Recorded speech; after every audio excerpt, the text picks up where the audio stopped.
My name is Joey Lai, and I'm a utility player, primarily second base, but whatever's needed. In 2009, the first year that Coach Smith was taking over the program, he held open tryouts, and my parents signed me up to attend one, and I told them I didn't want to go, and they made me, so I'm very thankful that they did.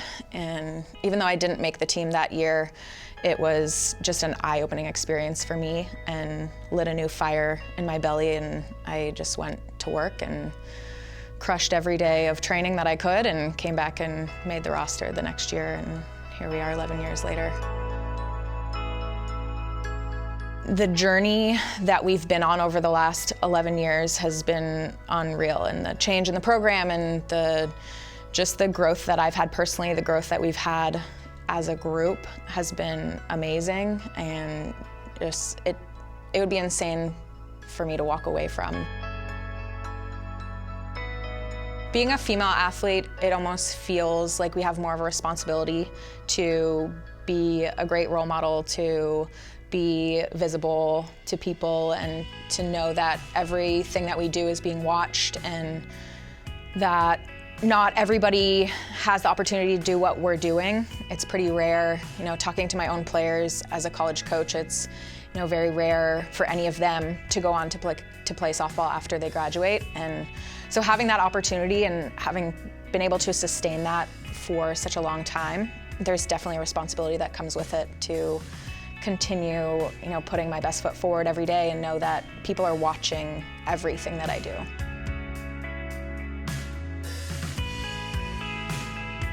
Sacrifices is an interesting word for me, and I prefer to look at it as what opportunities have I been able to take. And on the flip side, yes, there's things that have to be, pushed to the side or not done to your fullest because you're taking a different opportunity or a different road than most other people.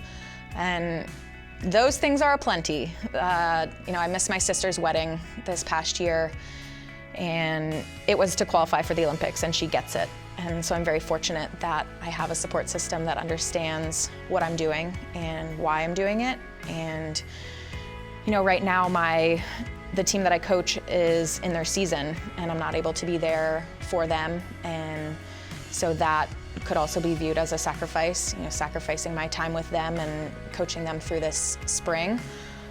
But I think just knowing how behind me they are and how appreciative they are of the work that I put in to do what I do is further motivation to be great.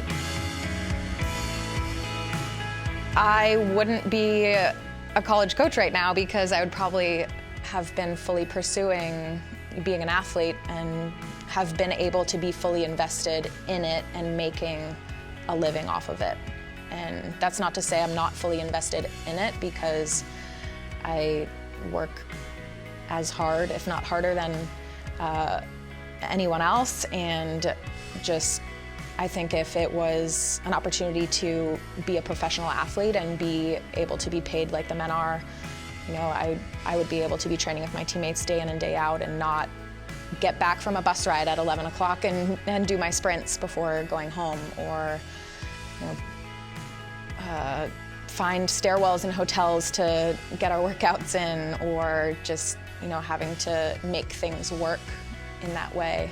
I think it'd be an easier, more supported journey to being a professional athlete. I live by doing and just kind of showing everyone around me what I believe in, and I hope that every word that comes out of my mouth comes through in my actions and behaviors. And so by doing, I hope to influence the next generation, to influence my players, to influence my teammates, and just to show everyone what my standard is, what my values are, and hope that kind of, ripple effect and grows and touches other people.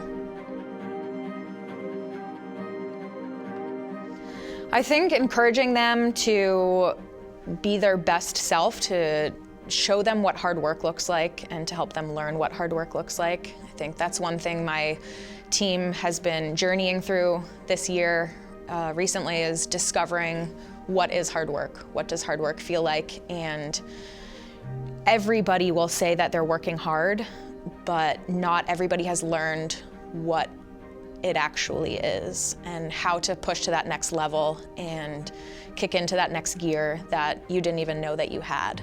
So it's been a pretty cool experience seeing some light bulbs go off for people and just helping them learn themselves through experiences and sharing stories with them and just, modeling as best I can. At this point in time, I think I appreciate the work that I've had to put in for it.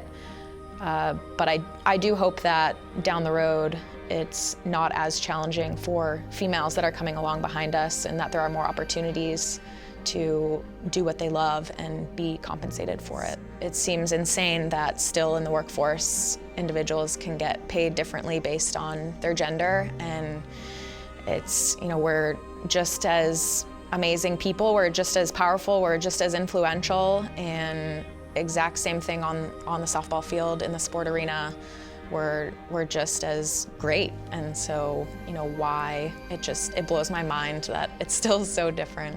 If you are a supporter of women's sports, buy the tickets. And it's so true. Everyone out there will say, I think it's so great that women play sports, but nobody buys the tickets. So I think pushing forward, we have to figure out, how do we make that change? How do we get people to buy the tickets and support our journeys and support our hard work? And I don't know if I have the answer to that right now. I think it would be unreal in 10 years' time if people were able to sit in this chair and say, I'm an athlete, and that is what I do.